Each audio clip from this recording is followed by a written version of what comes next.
My name is Andria Derstine, and I'm the Curator of Collections and Curator of European and American Art at the Allen Memorial Art Museum. We're very fortunate to be able to have a very early work by Monet, this work entitled Garden of the Princess Louvre from 1867, as well as a very late work by Monet, his Wisteria of 1919 to 20. This work, The Garden of the Princess Louvre, was made really even before the term Impressionism was coined, which came several years later, following a work he did that he entitled Impression Sunrise. So this is really one of his, you could call it a pre-impressionist work. And I think that that's something that you can get a sense for as you even look at the brushwork. The sky, of course, with the clouds and the bit of blue sky peeking through the gray and white clouds, is done in what we would consider a fairly impressionist manner. You can certainly see the different blobs and blotches of paint, and you get that sense of movement as well with the people and the carriages that you see in the middle of the painting. They're just rendered with a lot of dots and dabs.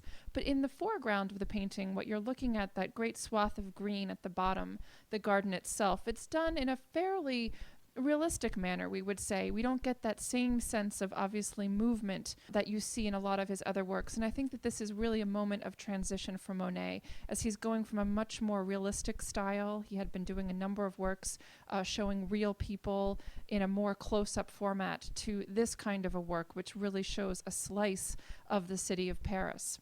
It's a very interesting composition, and in fact, it's one of three works that Monet did in the spring of 1867 from the Louvre, looking across the city of Paris.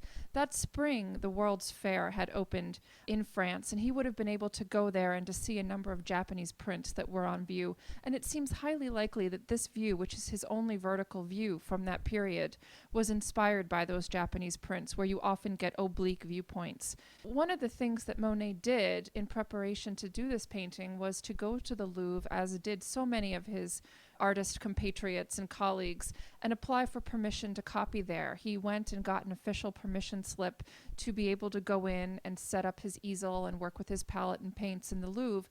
And if you go to the Louvre today, or in fact many other museums, you can see artists doing exactly that in the galleries, copying paintings off the walls. Of course, what Monet did that was so radically different was that he turned his back on the paintings in the Louvre and looked out the window. And he's giving us this incredible view of the city of Paris and really foregrounding the modern city in his art. One of the things that was most interesting to me on a recent trip to Paris was trying to go to see where that particular view was done. We know certainly where the garden is that he shows, the Garden of the Princess. It's still there, and you can visit it today. And it's on the banks of the Seine, which you see in the center of the work, just underneath the French flag that's fluttering in front of some trees. We know he's looking south across to the left bank and the Pantheon, that big dome in the center. But there's some question as to whether he's on the far east colonnade side of the Louvre, which many scholars have written about, although with that exact viewpoint, you wouldn't get the same view looking down to the Garden of the Princess that you might get if you were standing, for example, in another gallery that faces east but is a little further to the west, the Galerie d'Apollon, the gallery in the Louvre where you can still visit the French crown jewels. And I think it's a bit unclear still exactly where he was standing. Another thing that's unclear, and that scholars have argued about, is which exactly is the church that you see in the small dome on the right. So not the large dome in the center, which is the Pantheon, but then the one on the right. And some writers have looked at that and said it's the Val de Grace Church, and others believe it's the Sorbonne. I went and looked at both domes, and I do believe it is the Sorbonne, but I think the very fact that scholars are not sure and are able at least to argue over this, or at least to be mistaken, really kind of points to some of the issues that Monet raises in a painting like this, which certainly purports to be and is a realistic view, but it's done in a sketchy manner and in this really quasi-impressionistic manner that still leaves a lot of things open to interpretation.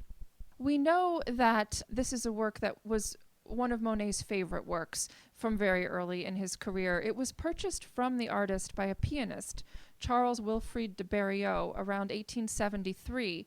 And several years later, that pianist wrote to Monet, and he was asking him for an updated value for the painting, probably for insurance purposes. And in his letter to Monet, he noted that he felt that Monet had a soft spot for it, since at the time he sold it, Monet had valued it at double all of his other paintings. And it's wonderful to think that we too here at the Allen have a work that Monet himself prized so highly, and that we certainly do as well.